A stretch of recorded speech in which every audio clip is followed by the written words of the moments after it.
Good morning friends, स्वागत है आपका अपने प्यारे favourite YouTube channel RBSC online classes में। स्टूडेंट्स, लास्ट वीडियो में हमने हेमिकॉर्डेटा के साथ साथ में कॉर्डेटा के कुछ लक्षण को हमने देखा था।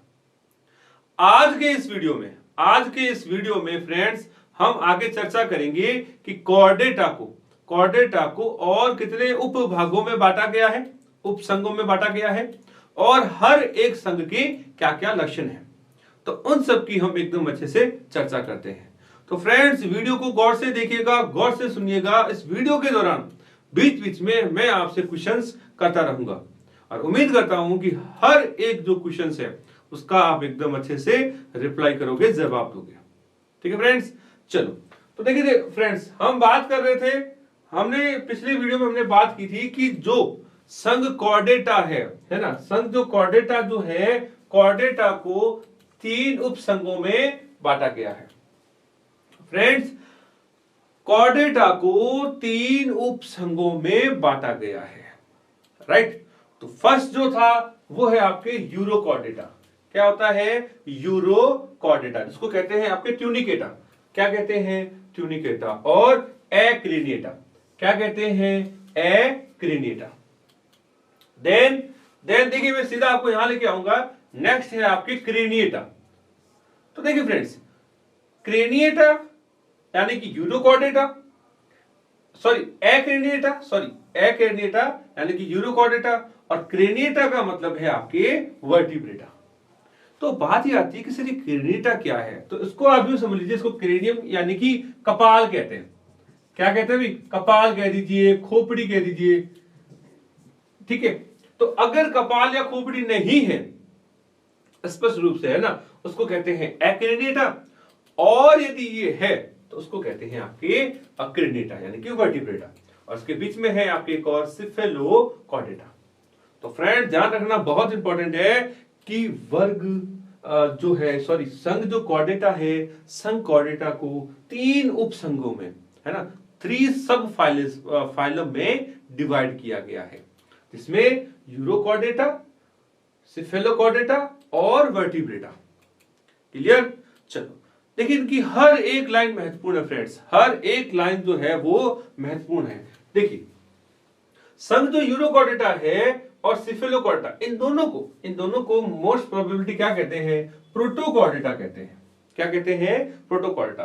तो आपको एक चीज बता दूं, प्रोटो का जो मतलब है ना, पर्टिकुलर अगर बात करें तो प्रोटो का मतलब होता है आपके आदिम कह सकते हो,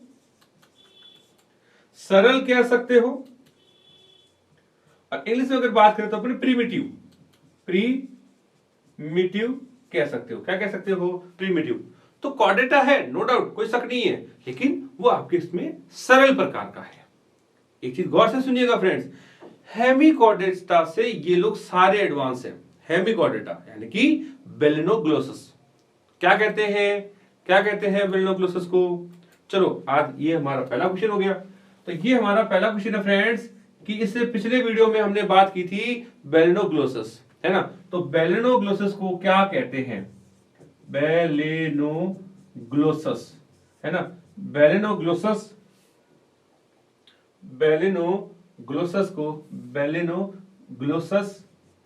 को क्या कहते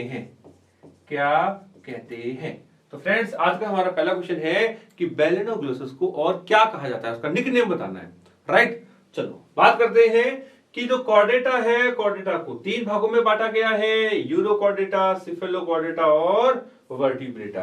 तो और ध्यान रखिएगा फ्रेंड्स, दोनों आपके यूरोकॉर्डेटा और सिफेलोकॉर्डेटा को सामान्यतः सिंपल लैंग्वेज में प्रोटोकॉर्डेटा, एक्रेनिएटा, और क्रेनिएटा का मीनिंग जैसे अभी हमने बात की थी, मस्तिष्क कह सकते हो, सिर कह सकते हो, कपाल या खोपड़ी कह सकते हो। क्लियर? चलो, देन ये जो दोनों हैं, ये दोनों जो ग्रुप के जो प्राणी है ना, ये जो दोनों हैं, ये आपके क्या होते हैं? समुद्री होते हैं। क्या होते हैं? समुद्री प्राणी होते हैं।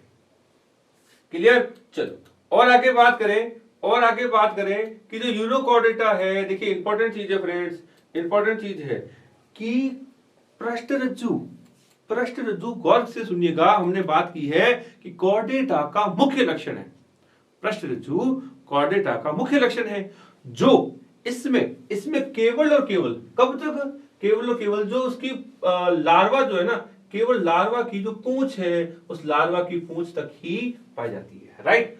यूरोकॉर्डेटा में जो पृष्ठ रज्जु है वो आपकी लार्वा है ना, लार्वा की पूंछ में पाई जाती है, क्लियर। देन जबकि सिफेलोकॉर्डेटा में देखिए दोनों में मुख्य अंतर है भी, अच्छे से सुनना फ्रेंड्स। यूरोकॉर्डेटा और सिफेलोकॉर्डेटा, यूरोकॉर्डेटा में तो कब तक है, लार्वा की पूंछ तक, लेकिन सिफेलोकॉर्डेटा के जो भी प्राणी हैं उसमें सिर से पूंछ तक जो पृष्ठ रज्जु है वो अंत तक रहती है, जीवन के अंत तक बनी रहती है। तो हुआ ना ये एडवांस कैरेक्टर। नॉन कॉर्डेटा में पृष्ठ रज्जु नहीं थी, हेमिकॉर्डेटा में उसके जैसी संरचना थी, क्लियर। चलो तो एक क्वेश्चन और आ गया हमारे दिमाग में। देखिए एक क्वेश्चन और आ गया फ्रेंड्स। तो क्वेश्चन नंबर है अब अपना आज का सेकंड क्या हेमिकॉर्डेटा में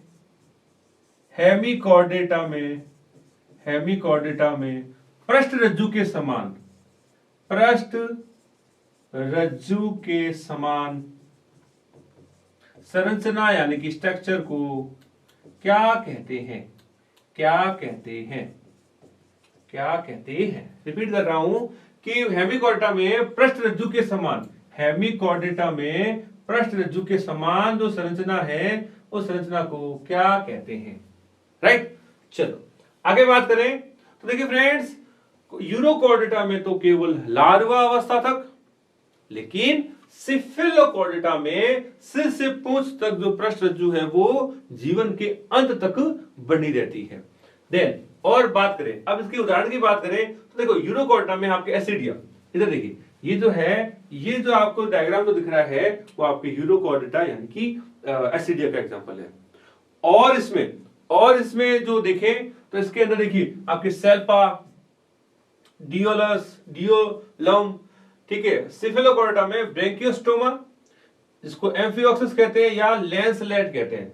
ध्यान रखना फ्रेंड्स, ये नाम ज्यादा फेमस है, एम्फिओक्सिस, राइट। अपने को तो सारे ही याद करने हैं, लेकिन इन पॉइंट्स को एकदम अच्छे से अपने को देखना है, क्लियर। तो यूरोकॉर्डेटा और सिफेलोकॉर्डेटा, इन दोनों के एग्जांपल क्या हो गए, यूरोकॉर्डेटा के हैं आपके एसिडिया, सेल्पा और डोलियोलम। देन सिफेलोकॉर्डेटा के आपके ब्रैंकियोस्टोमा, एम्फिओक्सिस या लेटलेंस कहते हैं, क्लियर। चलो और बात करें तो देखिए जो भी कशेरुकी है ना, जो संघ के जो प्राणी हैं उनमें पृष्ठ रज्जु जो है वो भ्रूणीय अवस्था में पाई जाती है। क्या होती है, भ्रूणीय अवस्था में पाई जाती है, ठीक है। तो उसको थोड़ा सा फ्रेंड्स क्वेश्चन कर लेना, कशेरुकी है ना। तो कशेरुकी जो प्राणी है, जो हैं उनके अंदर जो पृष्ठ रज्जु जो है उसकी एम्ब्रियो स्टेज में यानी कि भ्रूणीय अवस्था के अंदर पाई जाती है। जैसे जैसे ये वयस्क होते हैं यानी कि विकसित होते हैं, ये पृष्ठ रज्जु अस्थिर अथवा उपास्थिर मेरुदंड में बदल जाती है। देखिए फ्रेंड्स, ये बहुत इंपॉर्टेंट है। क्या होता है कि ये मेरुदंड में परिवर्तित हो जाती है। कौन, देखिए पृष्ठ रज्जु कि जो पृष्ठ रज्जु है, क्लियर। तो पृष्ठ रज्जु पहले तो मिलती है कब, ये मिलती है आपके भ्रूणीय अवस्था में, क्लियर। लेकिन जैसे जैसे भ्रूणीय अवस्था से ये प्राणी विकसित होते हैं यानी कि वयस्क होते हैं, तो ये पृष्ठ रज्जु जो है ये आपकी किस बदल जाती है, ये बदल जाती है फ्रेंड्स मेरु रज्जु के अंदर। किसमें, मेरु रज्जु किसमें बदल जाती है, मेरु रज्जु यानी कि स्पाइनल जो है ना, मेरु रज्जु कह सकते हो, यानी कि मेरुदंड के अंदर ये चेंज हो जाती है। किसमें चेंज होती है, मेरुदंड में। किसमें चेंज होती है फ्रेंड्स, ये आपकी हो जाती है मेरुदंड के अंदर। अब मेरुदंड जो है जो इसको अपन सिंपल भाषा में रीढ़ की हड्डी कह सकते हैं, क्लियर। चलो और आगे बात करें कि ये जो प्राणी है ये रज्जु की होते हैं, लेकिन जो सभी रज्जु की यानी कि जो भी कॉर्डेट, सारे जो कॉर्डेट्स हैं वो कशेरुकी नहीं होते, कारण कि कुछ जो फीचर्स है वो इनमें आपके यूनिक नहीं होते। कारण क्या है वो देखिए फ्रेंड्स, ये बहुत इंपॉर्टेंट है, बहुत इंपॉर्टेंट लाइन है कि कशेरुकी जो प्राणी है वो रज्जुकी होते हैं, लेकिन सभी रज्जुकी जो प्राणी है कशेरुकी हो जरूरी नहीं है। क्यों? देखिए कशेरुकी जो प्राणी है ना, कशेरुकी जो प्राणी है उनमें 2 अथवा 3 अथवा 4 कक्ष वाला पेशीय हृदय पाया जाता है। क्या होता है? 2 या 4 कक्ष वाला पेशीय हृदय पाया जाता है। किनमें? आपके कशेरुकी में। किनमें? कशेरुकी में। किनमें फ्रेंड्स? कशेरुकियों में। तो ये कशेरुकियों का मेन फीचर्स है। तो मैं रिपीट करूंगा कि कशेरुकी जो प्राणी है वो रज्जुकी होते हैं, अच्छी बात है, लेकिन सभी रज्जुकी प्राणी कशेरुकी हो ये कोई जरूरी नहीं है। क्यों? क्योंकि कशेरुकी जो प्राणी है उनमें आपके 2 अथवा 3 अथवा 4 कक्ष वाला क्या होता है हृदय पाया जाता है, पेशीय हृदय जो है वो पाया जाता है। क्लियर? चलो आगे बात करें तो इनमें आपके वक्र, जिसको गुर्दा या किडनी कहते हैं, मुख्य उत्सर्जी अंग होते हैं। क्या होते हैं? मेन एक्सक्रीटरी जो ऑर्गन है वो इनके अंदर पाए जाते हैं। क्लियर?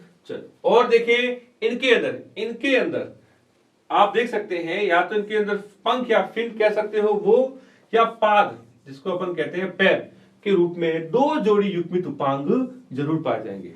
ध्यान रखना फ्रेंड्स, सभी में पैर हो कोई जरूरी नहीं है, कुछ एक अपवाद भी है। जैसे सांप में क्या पैर होते हैं? क्या नहीं होते, है ना? तो इसी तरीके से ध्यान रखना कि मोस्ट कॉमन कैरेक्टर तो क्या है कि भी इनके अंदर 2 जोड़ी युग्मित उपांग पाए जाते हैं, लेकिन कहीं हमें कुछ ना कुछ एक्सेप्शन यानी कि अपवाद देखने को मिलता भी है। खैर, तो देखिए फ्रेंड्स, इनमें पंख या फिन जो है वो पाए जाते हैं, या पाद जो है यानी कि पैर के रूप में 2 जोड़ी युग्मित उपांग इनके अंदर पाए जाते हैं। क्लियर? चलो तो देखिए फ्रेंड्स, यहां तक हमने बात की है कि जो कॉर्डेटा है उनको 3 भागों में, कितने? 3 उप जो संघ है उनमें इनको डिवाइड किया गया। क्लियर? देन जो 3 जो पार्ट है उन 3 पार्टों की बात करें तो यूरोकॉर्डेटा यानी कि ट्यूनिकेटा, क्या कहते हैं इसको? ट्यूनिकेटा जिसको एक्रेडिटा कहते हैं, सिफेलोकॉर्डेटा और वर्टिब्रेटा या क्रेनिएटा, ये 3 इसके सब जो है वो फाइलम है, यानी कि 3 उप संघ में इनको विभाजित किया गया। फिर हमने देखा कि इंपॉर्टेंट चीज क्या है कि दोनों यूरोकॉर्डेटा और सिफेलोकॉर्डेटा, इन दोनों को क्या कहा जाता है?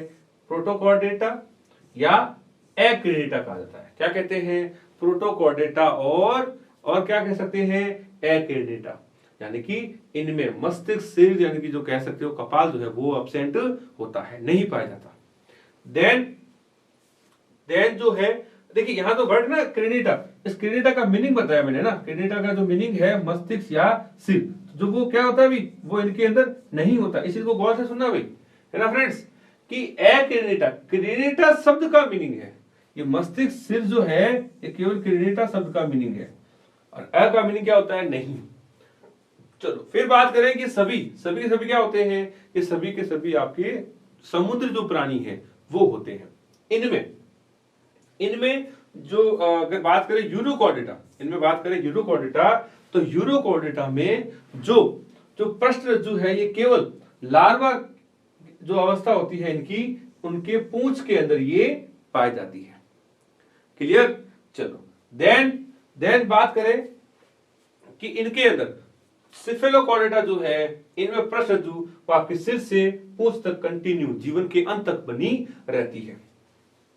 और उसके बाद में हमने इनके एग्जाम्पल देखे, जैसे एसिडिया, सेल्पा, डोलियोलम, और सिफेलोकोटा के आपका ब्रैंकियोस्टोमा यानी कि एम्फियोक्सस या लैंसलेट इनके एग्जांपल होते हैं, राइट। देन फिर हमने यहाँ एक इंपॉर्टेंट चीज बात की कि जो भी कशेरुकी प्राणी है वो रज्जुकी होते हैं, क्लियर। बट सभी रज्जुकी कशेरुकी नहीं होते। तो एक क्वेश्चन आता है कि कशेरुकी और रज्जुकियों में फिर अंतर क्या है।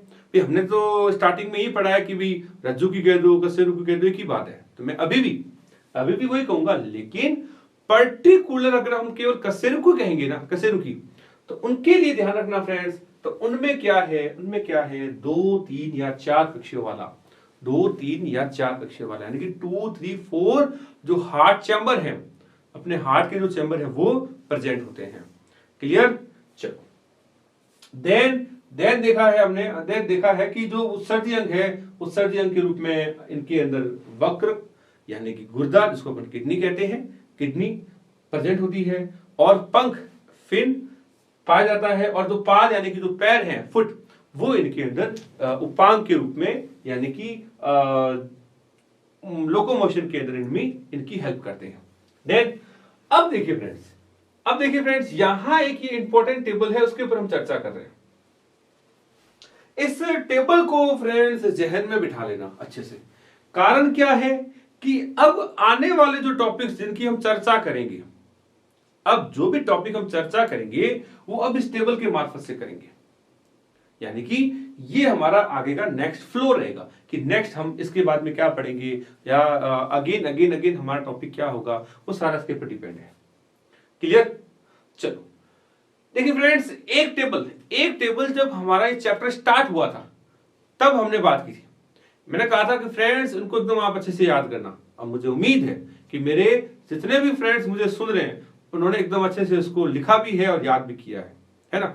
तो अगर आपको याद हो तो उसमें छोटा सा लाइन में लिखा हुआ था कॉर्डेटा, तो बस उसी को हम अच्छे से देख रहे हैं, यानी कि उस कॉर्डेटा के आगे जो फर्दर क्लासिफिकेशन है उसको हम देख रहे हैं। तो देखिए वर्टिब्रेटा यानी कॉर्डेटा को आगे इसको, और लास्ट जो था ना भी जैसे कॉर्डेटा को कितने भागों में बांटा गया था, यूरोकॉर्डेटा और सिफेलोकॉर्डेटा, देन लास्ट वर्टिब्रेटा। तो जो लास्ट वर्टिब्रेटा है, देखिए फ्रेंड्स अच्छे से देख लें एक बार, है ना, अपने को बिल्कुल भी कंफ्यूज नहीं होना है। देखिए संकॉर्डेटा को 3 भागों में बांटा गया, पहला यूरोकॉर्डेटा, दूसरा सिफेलोकॉर्डेटा, तीसरा वर्टिब्रेटा या क्रिनेटा। अब इसी वर्टिब्रेटा को हम और आगे देख रहे हैं कि इसको फर्दर आपके डिवीजन में बांटा गया। ध्यान रखना फ्रेंड्स, इनको डिवीजन में बांटा गया। किस में बांटा गया? डिवीजन, जिसमें फर्स्ट डिवीजन क्या था? अग्नेस्थोस्टोमेटा। क्या था फ्रेंड्स? एनेस्थोस्टोमेटा। अब देखिए हर एक शब्द का यहां मीनिंग बताऊंगा, एकदम अच्छे से सुनना। देखिए अ का जो सेंस है वो क्या होता है आपके नहीं, क्या होता है? नहीं। और नेथोस्टोमेटा का मतलब यह है कि जबड़े, क्या होते हैं? जबड़े। तो ऐसे प्राणी जिनमें जबड़ा नहीं हो, इसी को जबड़ा कहते हैं अपने, है ना। तो जबड़ा अगर नहीं है तो जबड़े रहित कोई भी अगर प्राणी है, किसके भी? वर्टिब्रेटा के, उनके लिए एक ही वर्ग यानी कि एक ही क्लास रखी गई है, एक ही क्लास है, वो है साइक्लोस्टोमेटा। क्या नाम है फ्रेंड्स? उसका नाम है फ्रेंड्स साइक्लोस्टोमेटा। क्लियर? देन दूसरा नेथोस्टोमेटा का मतलब ये होता है कि ऐसे प्राणी जिनमें जबड़े उपस्थित हो। तो देखिए वर्टिब्रेटा को जबड़ों के आधार पर, किसके आधार पर फ्रेंड्स? जबड़े, है ना, जबड़ों के आधार पर। तो जो भी ये जबड़े हैं, जबड़ों के आधार पर इनको 2 भागों में बांटा गया, एक जिनमें जबड़ा अब्सेंट था, राइट, और दूसरा जिसमें जबड़े प्रेजेंट थे। एक जिसमें जबड़ा अब्सेंट और दूसरे में प्रेजेंट। क्लियर? जिनमें नहीं था उनमें एक ही क्लास थी, जिसको कहते हैं वर्ग साइक्लोस्टोमेटा। क्लियर? 10। अब हम यहां बात करते हैं कि जो जबड़े वाले जो है उनको क्या कहते हैं? नेथोस्टोमेटा। उनको ध्यान रखना फ्रेंड्स, उनको आगे 2 और भागों में बांटा गया, है ना। इसको कहते हैं महावर्ग या सुपर क्लास। इसको क्या कहते हैं? इसको कहते हैं महावर्ग। इन दोनों को किसमें बांटा गया है? इन दोनों को बांटा गया है फ्रेंड्स महावर्ग में, यानी कि सुपर क्लास। सुपर क्लास किसमें बांटा गया है? Super class. बहुत इंपॉर्टेंट है फ्रेंड। कई बच्चे यहां कंफ्यूज हो जाते हैं कि ये क्या क्लासिफिकेशन है। तो बहुत आसान है, कहीं पर भी कंफ्यूज होने की जरूरत नहीं है। कैसे? जबड़े हैं या नहीं है उसके आधार पर दो, एक डिवीजन नेथोस्टोमेटा, डिवीजन नेथोस्टोमेटा, और डिवीजन नेथोस्टोमेटा को फर्दर दो भागों में बांटा गया है। उनके ऑर्गन यानी कि उपांग है या नहीं। इट मींस अगर उपांग है ना, देखो पाद यानी कि उपांग अगर वो मौजूद है, उनको रखा गया है महावर्ग टेट्रापोडा, है ना, महावर्ग टेट्रापोडा और टेट्रा और या सुपर क्लास टेट्रापोडा। और अगर ये नहीं है, उसकी जगह पर पंख है, उनको रखा गया है महावर्ग पिसीज। किसमें रखा गया है? महावर्ग पिसीज में। क्लियर? तो देखिए नेथोस्टोमेटा के दो आपके महावर्ग है, महावर्ग पिसीज और महावर्ग टेट्रापोडा, यानी कि super class Pisces and super class Tetrapoda. पहले इसकी बात करता हूं। सुपर क्लास जो पिसीज है उनके अंदर पंख यानी कि विंग्स जो है वो प्रेजेंट है। विंग्स क्या है? पंख क्या है? प्रेजेंट है। क्लियर? और इसके अंदर आपके जो वर्ग यानी कि जो क्लास है वो क्लास है फ्रेंड्स आपके दो। क्या है? दो क्लास है, एक क्वाड्रिक्थिस और दूसरी ऑस्टियोक्थिस। क्वाड्रिक्थिस और ऑस्टियोक्थिस। क्लियर? और ऐसे प्राणी जिनमें चतुष्पाद, अब देखिए गौर से सुनिएगा, टेट्रा जो मीनिंग है, टेट्रा मीनिंग देता है आपका चार का, और पोडा जो मीनिंग है वो देता है पाद कह दीजिए या इसको आप पैर कह दीजिए। तो ऐसे प्राणी जिनमें चार पाद है ना, चार पैर, 4 फुट पाए जाते हो, यानी कि चतुष्पादी जो भी प्राणी हैं उनको टेट्रापोडा में रखा गया है। क्लियर? चलो इनमें देखिए इनको तो आपको देखो याद रखने का तरीका बताता हूं कि टेट्रापोडा यानी कि चार पैर, उनके चार प्रकार। समझ रहे बात को? यानी कि टेट्रापोडा को आगे जो है वो आपके चार वर्गों में, आगे जो है ये क्या है भी, आगे चार वर्गों में। तो वर्ग एम्फीबिया, वर्ग रेप्टाइल यानी कि सरीसृप, वर्ग एविज यानी कि पक्षी वर्ग, और वर्ग आपके मेमेलिया यानी कि स्तनधारी यानी कि स्तनी वर्ग। एविज को आप चाहो तो पक्षी वर्ग भी कह सकते हो ना, पक्षी वर्ग, या केवल एविज हो गया ना, पक्षी वर्ग यानी कि उड़ने वाले प्राणी। क्लियर? तो ये फ्रेंड्स जो है ये आपका जो वर्टिब्रेटा है, वर्टिब्रेटा के जो क्लासिफिकेशंस हैं वो कुछ इस प्रकार से है। तो हमें कहीं पर भी कुछ बिल्कुल भी कंफ्यूज नहीं होना कि कैसे क्या इनको क्लासिफाइड किया गया है। तो नेक्स्ट जो आगे हम जो बात करेंगे तो इनको हर एक को, जैसे स्टार्टिंग करेंगे फर्स्ट अपनी है ना, फर्स्ट लेंगे अपने डिवीजन नेथोस्टोमेटा। इसको फिनिश करने के बाद में मैं आपको बता दूं, जैसे फर्स्ट हेडिंग हम ये लेंगे, देन इसको फिनिश करने के बाद में हमारी सेकंड हेडिंग होगी आपके नेथोस्टोमेटा, और नेथोस्टोमेटा में हम लेंगे आपके पहले पिसीज, तो पहले पिसीज की बात करेंगे, देन जो है वो हम इसकी बात करेंगे। क्लियर? तो देखिए पिसीज को और सिंपल भाषा में बताऊं तो इसको आप कह सकते हो मछली वर्ग। आपको सिंपल भाषा में बात करूं तो इसको आप मछली वर्ग क्या कह सकते हो? मछली वर्ग यानी कि मत्स्य, है ना। तो जो जितनी भी मछलियां हैं उन मछलियों को पिसीज कहा जाता है, भी ध्यान रखना, है ना। उनकी जो स्टडी होती है उनके बारे में बात करें, मछलियों के बारे में, उसको पिसीज के अंदर काउंट किया जाता है। क्लियर? तो मछलियां जो है उन मछलियों के ऊपर हम चर्चा करेंगे कि मछलियां कितने प्रकार की होती है। एक तो दो होती है, एक क्वाड्रिक्थिस और एक होती है ऑस्टियोक्थिस। क्लियर? क्वाड्रिक्थिस और ऑस्टियोक्थिस। तो यही आपको थोड़ी सी जानकारी देता हूं यहां से कि जो क्वाड्रिक्थिस है उसमें आप यूं मान लीजिए कि जो भी उपास्थिल जो मछलियां हैं वो इसमें रखी जाती है। और ऑस्टिक्थिस बना है आपके ऑस्टिया, यानी कि ऑस्टिया का मीनिंग होता है हड्डी, बोन। तो जो अस्थि वाली जो भी है ना, अस्थि वाली, इसको हड्डी आप बोन कह सकते हो, है ना, बोन्स। तो उनको आपके इसमें रखा गया है। तो दो प्रकार की मछलियां होती है, बोनी फिशेज और कार्टिलेज फिशेज। तो उनकी हम बात करते हैं पिसीज महावर्ग में। देन टेट्रापोडा ऐसे जानवर या ऐसे प्राणी जिनके 4 पैर हो, यानी कि चतुष्पाद हो, उनको हम टेट्रापोडा में काउंट करते हैं। जिनमें एम्फीबिया उभयचरी है ना, ऐसे प्राणी जो थल और जल दोनों में वास करे, राइट। रेप्टाइल या सरीसृप जो रेंग कर चले, एविज यानी कि उड़ने वाले, और स्तनधारी यानी कि मैमिलिया जिनमें स्तन ग्रंथियां हो, जिनमें स्तन ग्रंथि पाई जाए। तो फ्रेंड्स, एक सामान्य जो जानकारी है वो मैंने एक साथ आपको यहां प्रोवाइड करवा दी। तो एक बार आप इसका स्क्रीनशॉट ले लो।